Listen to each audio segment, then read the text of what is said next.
सबको जय मसीह की। आज का संदेश है, क्या परमेश्वर हमारी परीक्षा लेता है?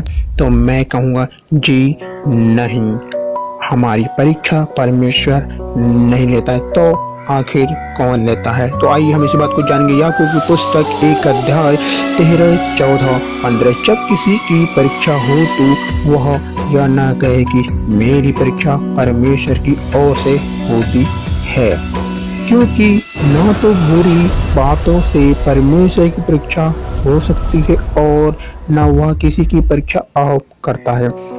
मेरे भाइयों बहनों, इस पद में हम यह जानने कोशिश करेंगे, परमेश्वर हमें यह बताने की कोशिश करता है कि मैं तुम्हारी परीक्षा नहीं लेता हूँ, मैं बुरी बातों से तुम्हारी परीक्षा नहीं लेता हूँ। मेरे भाई और बहनों, परमेश्वर अपने वचनों से यह ही बताने की कोशिश करते कि वह स्वयं ही हमारी परीक्षा नहीं लेता है।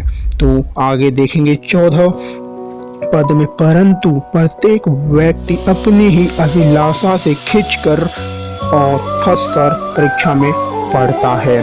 कि हाँ मेरे भाइयों, परमेश्वर का वचन यह बताता है कि हम मनुष्य ही स्वयं अपनी ही अभिलाषा से खींचकर हम परीक्षा में पड़ जाते हैं।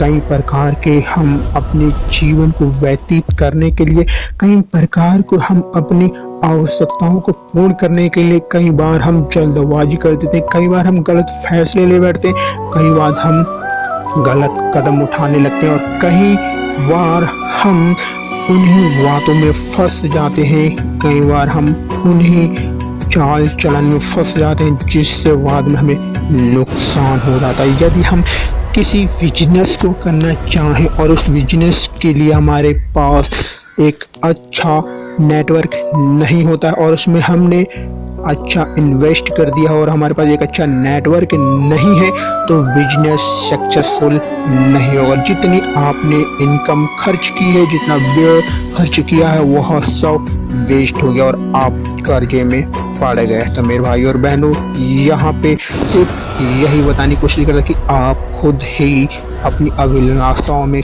खींचकर आप परीक्षा में पड़ जाते हैं। परमेश्वर आपकी परीक्षा नहीं ली। तो हमें यह जानने की जरूरत है कि हमें किसी भी कार्य को करने से पहले परमेश्वर की इच्छा मंजूरी ले और अपने आप को नियंत्रण में रखें, अपनी अभिलाषाओं को नियंत्रण में रखें, अपनी इच्छा को नियंत्रण में रखें, जिससे कि आप पर कोई परीक्षा में या कोई ऐसी मुसीबत आपके जीवन में ना आन पड़े। देखेंगे 15वें पद में, फिर अभिलाषा गर्भवती होकर पाप को जनती है। हाँ मेरे भाई और बहनों, फिर अभिलाषा गर्भवती पाप को जनती है।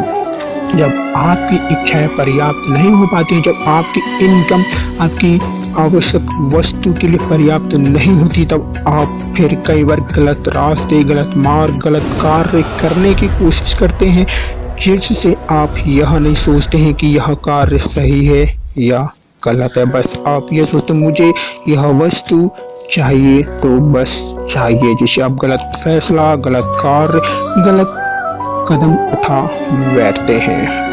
और देखेंगे, और पाप जब बढ़ जाता है तो वह मृत्यु को उत्पन्न करता है। अब यही फैसले, यही निर्णय, यही कदम आपको उस पाप की ओर ले जाता है जो परमेश्वर पिता यहोवा पाप से घृणा करता है। उन्हीं बातों से, उन्हीं फैसलों से जब आप अपने अभिलाषा को पूर्ति के लिए आप गलत फैसले ले लेते हैं और पाप में फंस जाते हैं, तो उन्हीं बातों से परमेश्वर घृणा करता है और यही बातें आपको मृत्यु की ओर ले जाती है, अर्थात परमेश्वर की तमाम आशीषों से आपको दूर करती है। तो छोटा सा संदेश परमेश्वर वचनों से इतना ही था। मैं विश्वास करता हूँ आपको कुछ ना कुछ समझ में आएगा। एक बार फिर से परमेश्वर आपको आशीष करे। आमीन, आमीन और आमीन।